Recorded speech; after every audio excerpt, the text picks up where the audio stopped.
Oui, je suis encore en plein déménagement. Je pense que c'est la dernière vidéo dans ce décor d'ailleurs. Salut les cinéphiles de l'extrême et bienvenue pour cette nouvelle critique à l'arrache où je vais vous parler de Cobra Kai saison 3 qui est disponible sur Netflix. Je rappelle que les deux premières saisons étaient à la base disponibles sur YouTube Premium mais que tout le monde a découvert ça cette année. J'espère au moins que vous aviez vu Karate Kid avant. Et pour le coup, je vais faire assez court. Pourquoi? Parce que ça fait un moment, depuis que j'ai vu les deux premières saisons, que j'ai envie de faire une vidéo sur un élément particulier de la série qui parle notamment de la nostalgie, du regard qu'on peut avoir sur les années 80, ce genre de choses.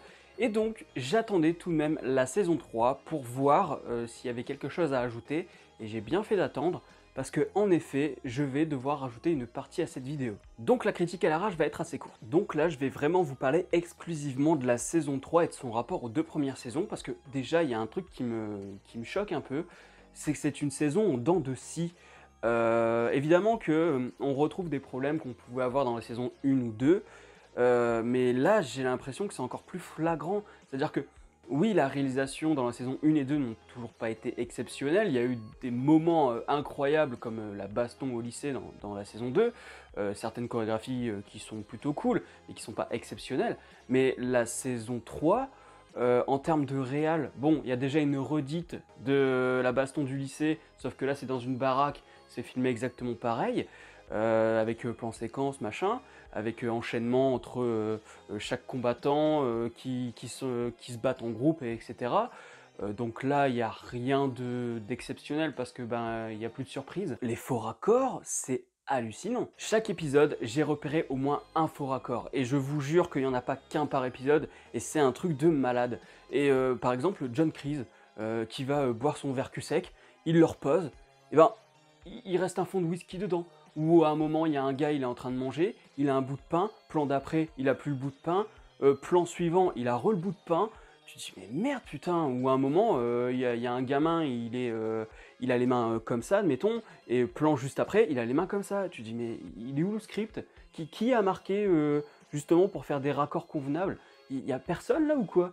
Et ça m'a, à chaque fois, ça me sortait de la série parce que bah, je repérais le faux raccord et donc je me disais bout de pain, pas bout de pain, bout de pain, pas bout de pain. Si bien qu'il a fallu que j'attende la scène suivante pour comprendre ce qu'ils avaient organisé autour de la table parce que j'étais omnubilé par ce faux raccord continuel sur toute une discussion, quoi. Je me suis dit non, c'est pas possible à ce niveau-là, c'est vraiment pas possible. Surtout quand t'as deux saisons précédentes qui à ce niveau-là sont plutôt sympas, quoi. Après, niveau d'écriture, bah pareil, je trouve que c'est un peu plus en dessous que les deux premières. Clairement, on tourne souvent en rond. Il n'y a pas grande découverte. Et on mise vraiment sur ah, tu te rappelles, Karate Kid 2 c'était cool. Ah, tu te rappelles, ça c'était cool aussi. Et ça marche. Oui, ça marche, on va pas se le cacher. Quand j'ai Daniel qui arrive au Japon à la fin de l'épisode 3 ou 4, j'ai des frissons parce que je sais que ça va renvoyer à Karate Kid 2. Et pourquoi pas donner un peu plus de valeur à Karate Kid 2, voire Karate Kid 3 aussi. Ce qui avait déjà été fait dans les saisons précédentes, c'est-à-dire que Karate Kid 3, on va pas se le cacher, hein, c'était vraiment pas terrible. Il y avait des petits moments sympas, mais c'était vraiment du gros nanar limite.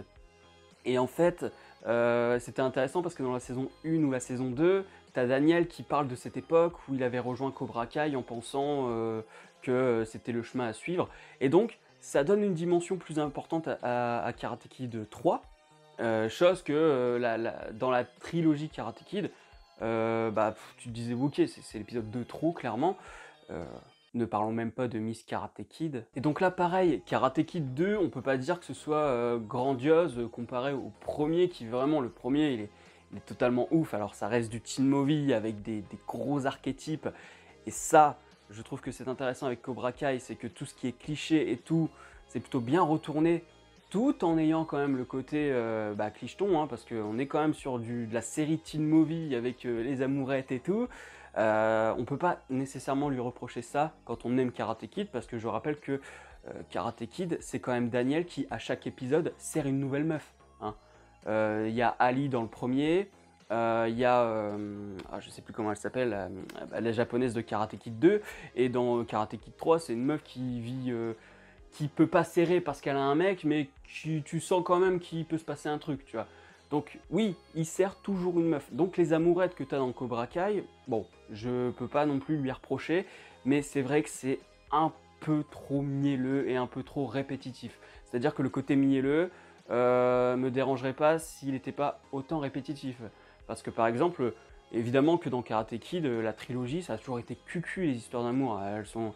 Ah, c'est vraiment, qu'est-ce que je suis trop content d'être avec toi, machin. À la sauce années 80, je peux vous dire que c'est kitsch à mort, mais ça restait anecdotique. Alors que là, et surtout dans cette saison 3, j'ai l'impression que c'est... Il y a toute une partie de la saison, notamment les 3-4 derniers épisodes, il y en a quand même 10, hein, donc un tiers de la série, enfin de la saison, c'est... ah là là, Miguel il aime bien Sam, mais Sam en même temps, elle est amoureuse de lui, mais en même temps elle est encore avec lui, mais ah là là là là, qu'est-ce qu'ils s'aiment. Bon ouais, pourquoi pas. La saison 1 et la saison 2 étaient plutôt intelligentes dans le sens où quand tu as grandi avec Karate Kid, quand tu es de la génération Karate Kid, tu parvenais à aimer l'histoire de Daniel et Johnny par nostalgie, mais aussi parce que l'écriture est plutôt intéressante, notamment dans le traitement de Johnny, mais t'arrivais quand même à aimer l'histoire des ados. Et dans la saison 3, je me suis retrouvé quand même à me dire, merde, j'ai l'impression que les ados, c'est vraiment une écriture uniquement pour les ados, vraiment, c'est pour les ados, pas plus. Et les adultes, bah ça va plutôt plaire quand même à ceux de la génération Karate Kid. Mais tu vas pas réussir à concilier les deux. Et donc il y a un fossé assez conséquent avec les passages avec les adultes que je trouve plutôt réussis, avec de l'humour et tout. Certes, la réalisation n'est pas grandiose, encore une fois, mais au niveau de l'écriture, ça fait plaisir. Et les ados, où je me dis, bah ouais, mais là on repart dans du clicheton, si j'ai pas 15 ans, j'ai un peu de mal à rentrer dedans. Mais je suis quand même rentré dedans, hein, parce que t'as beaucoup de remises en question sur pourquoi tel ado va faire ceci ou cela. Je trouve que parfois c'est pas assez développé, genre quand Sam, elle fait ses crises de tétanie et un peu crise d'ado à un moment, genre ah, tu peux pas me comprendre. Je trouve que c'est dommage parce que j'aurais vraiment aimé qu'on traite ce sentiment beaucoup plus fort. Sauf qu'il a fallu attendre que Daniel dise « Ah bah tu sais, Maître Miyagi, moi à l'époque il m'avait dit ça et j'avais eu peur et tout. Hop, pop pop, c'est réglé et on n'en parle plus. » Je trouve que là c'est dommage. Donc l'écriture est aussi en dents de scie sur les ados. Mais il y a une chose dans l'écriture que j'ai remarqué, que je ressens un peu moins dans la saison 1 et 2, ou alors faudrait que je revérifie si c'est le cas, parce que j'ai pas souvenir, mais c'est un peu plus méta. Ça assume un peu plus son côté nostalgie, c'est-à-dire que quand on a Ali qui revient, elle va dire oui, il faut pas rester dans la nostalgie, il faut aussi aller de l'avant. Et finalement, c'est un peu ce que la série fait, parce que même si elle fait revenir les personnages d'origine, elle pense à développer des nouveaux personnages et à aller de l'avant vers une nouvelle génération qui semble un peu paumée, qui a quand même besoin de ses aînés, mais les aînés arrivent à apprendre aussi de cette nouvelle génération. Donc il y a vraiment cette idée de ne pas rester ancré dans le passé. De la même manière, on a Chris qui à un moment va dire eh ben il n'y a pas de méchant, il n'y a pas de gentil, et en fait ça, il n'y a pas de méchant, il n'y a pas de gentil, c'est exactement ce qu'on nous balance depuis la première saison, depuis le premier épisode. Donc là-dessus, je trouve que les dialogues s'amusent un peu plus sur le côté méta. J'en dirai pas plus sur le côté le bien, le mal, le manichéisme, les années 80, parce que encore une fois, ça c'est vraiment un gros dossier que j'ai envie de travailler vraiment en profondeur, sans dire de conneries ici, parce que oui, critique à l'arrache, j'en dis. Hein. Les critiques à chaud, ça a jamais été un travail approfondi, hein, faut le dire. Bref, si j'ai une note à lui donner sur Captain Watch, eh bien ce sera très bon. Pour cette saison, ce sera très bon. Ou plutôt, j'aime beaucoup parce qu'on a changé un peu le système de notation sur Captain Watch. Mais voilà. Avant, j'étais vraiment sur du génial ou j'adore, maintenant qu'on a changé le style de notation. J'étais vraiment sur du j'adore pour les 2 premières saisons. Là, je suis sur du j'aime beaucoup parce qu'il y a plein de petites choses qui me dérangent. Et alors, les faux raccords, vraiment, c'est la saison des faux raccords. Ça, c'est trop pour moi. Donc voilà, je reste quand même, globalement, sur la série, je reste sur du génial, j'adore parce que, oui, clairement... Je kiffe, même s'il y a tous ces problèmes, même si les ados, parfois, je trouve que c'est du cliché total. et ben je l'ai poncé là, je l'ai poncé. Et encore une fois, à chaque fois que je regarde Cobra Kai, j'ai envie de me replonger dans Karate Kid, quitte à me retaper Karate Kid 3 et Miss Karate Kid. Parce que oui, quand j'ai vu les 2 premières saisons de Cobra Kai, je me suis refait tout, dont Miss Karate Kid. Je devrais même pas en parler pour l'oublier, ce film. Il y a plein de choses dont je n'ai pas parlé, notamment le background de Kreese, parce que, encore une fois, ça, je vais en parler beaucoup plus tard dans une vidéo approfondie. Tout ce que je peux dire, c'est qu'au début, j'étais assez réticent. Je me suis dit, mais pourquoi lui donner une origin story à ce personnage qui est quand même, l'archétype du méchant? Et en fait, au fur et à mesure, je réfléchissais encore une fois à ce que tente de faire Cobra Kai depuis le début de la série, et je me dis, bon, en fait, c'est logique.